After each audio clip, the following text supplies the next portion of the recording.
আপনাদের আজকে দেখাবো Realme XT power button volume button jumper. যদি পাওয়ার বাটনের volume plus minus button line missing হয় তাহলে আমরা কী করব? পাওয়ার বাটনের এটা পজিটিভ লাইন, এটা গ্রাউন্ড। পজিটিভ লাইনের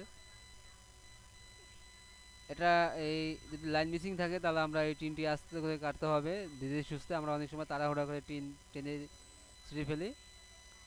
আমরা এখানে লাইনটি পাবো এই রেজিস্টারের এখানে। যদি আমরা এখানে এই কপার মেটের এখানে লাইন না পাই তাহলে আমরা পাওয়ারের লাইনটি এখানে পাবো। আমাদের যদি এখানেও লাইন মিসিং থাকে তাহলে আমাদের পাওয়ার আইসি থেকে লাইন মিসিং হয়েছে।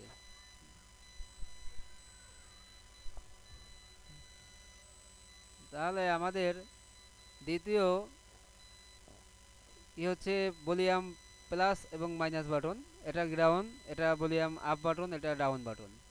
এই লাইনটি মিসিং হলে আমরা এখানে লাইনটি পাবো, তারপর এখানে লাইন পাবো। আমাদের যদি এখানে লাইনটি মিসিং থাকে তাহলে আমরা লাইনটি সিপিওর ভিতরে গেছে, আর কোথাও লাইন নাই, আমাদের তাহলে সিপিও রিকল করতে হবে।